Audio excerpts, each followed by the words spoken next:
केला बेचने वाली चुड़ैल। एक बार की बात है, जादूपुर नाम के एक गांव में करतब दिखाती एक औरत एक रेड्डी के लिए गांव में आती है।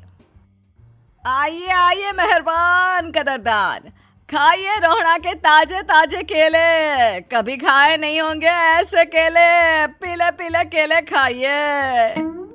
ये कहकर रोहड़ा हाथों में 4 केले लिए उन्हें सर्कल में जोर जोर से हवा में उछालती हुई करतब दिखाती है, जिसे देखकर आसपास के सारे बच्चे अपने अपने मम्मी पापा से उस औरत के पास जाने की जिद करने लग जाते हैं। पापा, ऐसा तो सर्कस में बॉल से होता है ना, ये आंटी तो केले से कर रही है। चलिए ना पापा, देखते हैं। रोहड़ा एक पतली सी तार पर चलती हुई केलों से करतब दिखाती है। आते जाते सभी लोग बाहर रुककर उसके करतब देखते हैं और वाह वाही करते नहीं थकते। जैसे ही एक आदमी पास आकर उसे पैसे देने लग जाता है, तब वो कहती है, अरे नहीं नहीं साहब, मैं करतब तो बच्चों के मन को बहलाने के लिए करती हूँ। धंधा तो मेरा केले का है। पीछे देखो मेरी रिड्डी, जो भी मेरे केले खाएगा मेरी तरह चुस्त दुरुस्त और तंदुरुस्त हो जाएगा। पता चलता है क्या कि मेरी उम्र 55 की है। अरे पर ऐसे ठंड के मौसम में कोई केला क्यों खाएगा? ये ऐसे वैसे केले नहीं है साहब, ये शरीर में गर्मी देते हैं। ठंड को दूर भगाए जो भी रोहिणा के केले खाए। पापा, अगर मुझे केले नहीं मिले तो मैं घर नहीं जाऊंगी। तभी उसके पापा कहते हैं कि बेटा, केले ठंड में कभी गर्मी नहीं देते। ये सब कहने की बातें हैं, सामान बेचने का तरीका है इनका। पर पिंकी नहीं मानती। मैं केले खाऊंगी। पिंकी की जिद के आगे नत्थू हार जाता है और उसे केले खरीद कर दे देता है। पिंकी खुश होकर केले घर ले आकर खाती है। अब मैं भी करतब करूंगी, कितना मजा आएगा। जादुई केले। पिंकी पहला केला खत्म भी नहीं करती कि वो बेहोश हो जाती है।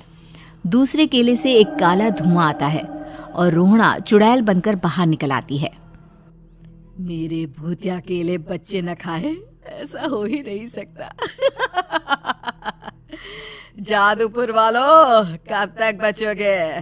आ गई हूं मैं रोहड़ा, जिसका कोई नहीं कर सकता सामना।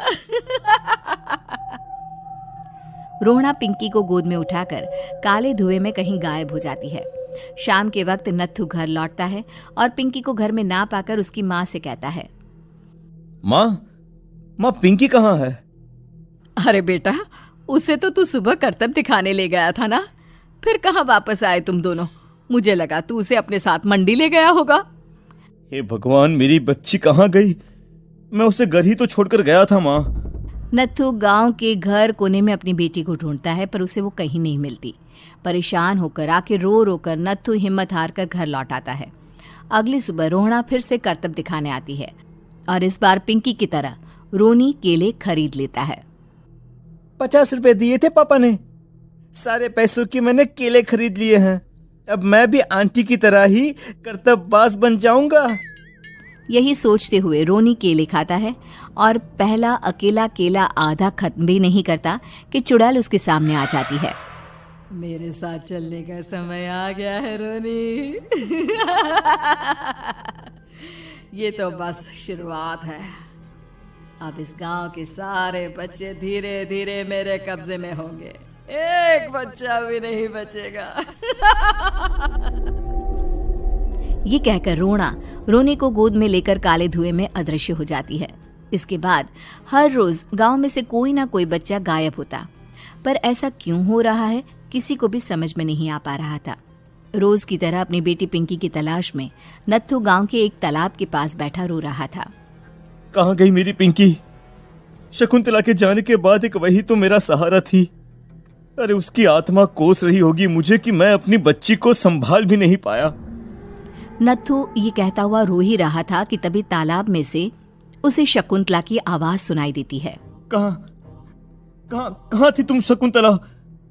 हमारी बच्ची और सारे गायब हुए बच्चे रोहड़ा के कब्जे में हैं। वो बच्चों को जो केले देती है उससे बच्चे बेहोश हो जाते हैं और उसके कब्जे में आ जाते हैं और वो उन्हें ले जाकर काली दुनिया में ले जाती है।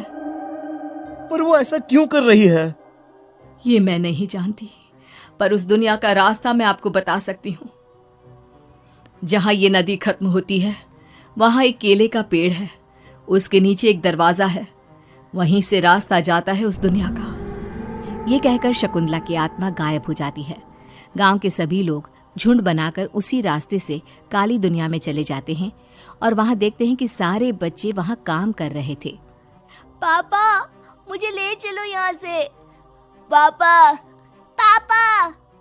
सभी बच्चे अपने मम्मी पापा से लिपट जाते हैं। तो तुम लोग यहाँ तक आ गए? क्यों हमारे बच्चों को पकड़ लिया तूने? तुझे शिकार ही बनाना है तो ले, हम सब आ गए हैं, हमें खा ले। नहीं, मुझे बच्चे चाहिए। मेरे बच्चे के बदले तुम लोगों के बच्चे। क्या मतलब? मैं इसी गांव में रहने वाली एक औरत थी। केले की चोरी के इल्जाम में मेरे बेटे को गांव वालों ने इतना मारा कि वो मर गया। उसी दिन मैंने ठान लिया कि गांव वालों का भी वही हाल करूंगी। कुछ दिन बाद बेटे के चले जाने के दुख में मैं भी मर गई और मेरी भटकती आत्मा एक चुड़ैल बन गई। और फिर मैंने बदला लिया तुम सबके बच्चे छीनकर। बर्दाश्त नहीं कर पाए ना? सोचो मुझ पर क्या बीती होगी। हमें माफ कर दो रोना। पता नहीं ये किसकी गलती थी, पर हम सभी माफी मांगते हैं। हमारी खुशियां लौटा दो, तुम भी तो एक माँ हो। गांव वालों की बात सुनकर रोना का मन पिघल जाता है और वो बच्चों को छोड़ देती है। उसके बाद काली दुनिया बच्चों के लिए जादुई दुनिया बन जाती है। अब कोई भी कभी भी वहां आ जा सकता था।